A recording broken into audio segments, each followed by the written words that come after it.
messieurs, bonjour et bienvenue à un nouveau numéro de L'école des nazes. L'école des nazes. Alors aujourd'hui, la question du jour, l'école des nazes. Voilà, l'école des nazes. Aujourd'hui, la question, c'est Tao qui nous la pose. Pourquoi les girafes ont un long cou? Pourquoi les girafes... Pourquoi les girafes ont un long cou? Voilà une question qu'elle est très bonne. Alors pourquoi les girafes elles ont un long cou? Moi j'aime bien la ligne du temps qui devrait apparaître incessamment sous peu, on sait pas où elle est. Elle est là, là-bas. Pourquoi les girafes elles ont un long cou? Alors les girafes elles datent d'il y a très longtemps, les animaux et ainsi de suite. Et moi je vais vous amener vers quelque part par là, c'est-à-dire dans les années 1800. Qu'est-ce que je vais vous montrer? Je vais vous montrer un monsieur. Arrêtez de bouger s'il vous plaît. Voilà. Quelqu'un le reconnaît? Quelqu'un le reconnaît? Non. Jean-Baptiste là-bas. Non, ça c'est parce qu'on a fait de la répétition, bien joué mais c'est raté. C'est un certain Darwin. Alors Darwin c'est qui? C'est quelqu'un qui est né par là, en 1800 et des brouettes. Et qui, tu connais? Ouais, la Game Ball. Mais non, c'est pas d'un Game Ball. Darwin c'était on va dire un chercheur, et qui a notamment... Une longue barbe. Non, il a plus qu'une longue barbe, il a notamment beaucoup travaillé sur une théorie qui s'appelle l'évolution de l'espèce. Ah ouais? Ce qui explique pourquoi la girafe elle a un long cou. Et pourquoi elle a des lignes blanches? Après, ça c'est une autre question. Un autre monsieur avec des cheveux gris, lui la passe. C'est Baptiste. Voilà. Jean-Baptiste là-bas. C'est la marque qui est un tout petit peu avant lui. Alors Darwin, c'est un Anglais. Peut-être plus vieux. Ok. Et lui, c'est un Français. Alors lui, qu'est-ce qu'il a fait? Il s'est amusé à référencer toutes les espèces qui existent sur la Terre, tous les animaux. Il s'est rendu compte qu'il y avait 80% des espèces vivantes sur la Terre qui étaient des invertébrés. Et qui n'ont pas de vertèbres.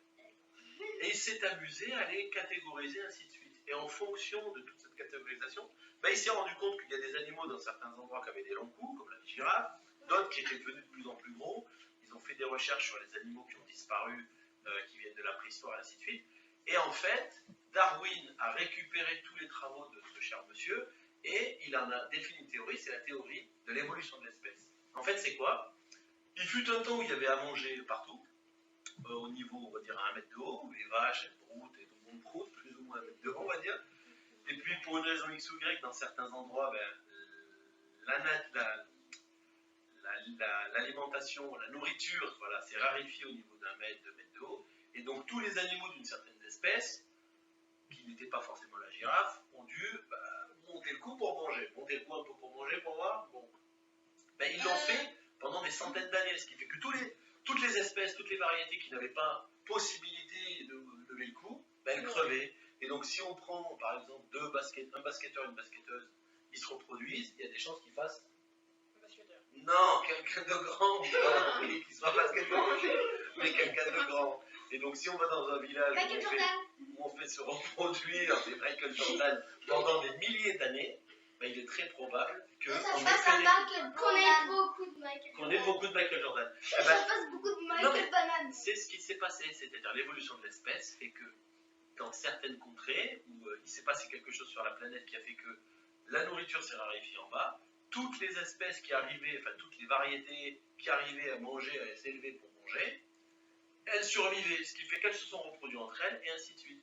C'est comme ça qu'il y a des animaux qui évoluent, et nous on évolue. Avant d'être des homo sapiens, on était quoi? Singe. On était des singes. Et qu'est-ce qui a fait qu'on s'est redressé?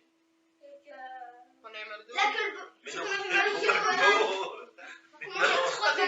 non, c'est parce qu'on n'avait plus besoin de chasser, on a appris la culture, la cueillette, donc on s'est sédentarisé. Avant on chassait, on était comme des bêtes. Mais pourquoi on a les deux pliés? Parce qu'on était des animaux. Mais ceux qui chassent ici encore, ils n'ont pas le dos. Non, parce que maintenant on chasse avec autre chose. Ça s'appelle l'évolution de l'espèce. Et tous les dinosaures qui ont disparu, il y a plein de variétés qui ont disparu. Il y a des animaux préhistoriques, c'est les poissons, qui n'ont jamais varié, qu'on retrouve encore aujourd'hui. Pourquoi? Parce qu'ils sont nés dans un contexte qui n'a jamais changé. C'est-à-dire les fonds marins, ils n'ont jamais changé. Les crocodiles. Plus ou moins comme des crocodiles. Les crocodiles sont un Et donc, pourquoi la girafe elle a un long cou? C'est parce qu'elle a... Pourquoi la girafe? Allô? Pourquoi la girafe? Elle a un nom. C'est parce que dans l'évolution de la Terre, Produit. ils ont pour qu'elle vécu puisse dans manger. un endroit exactement pour qu'elle puisse manger, pour qu'elle ait suffisamment de quoi se nourrir. On est bon les amigos? Ouais, non. On Au est bien? revoir Darwin, non, Au Donc revoir. c'est Darwin et la marque. Allez, on dit au revoir à ces deux messieurs. Allez, Et là, beaucoup de Au revoir Darwin. Et tu diras à Gumball. Oui. D'accord. Bonjour Allez. à Gumball. Bye bye les amigos. Au revoir Michael Bannon.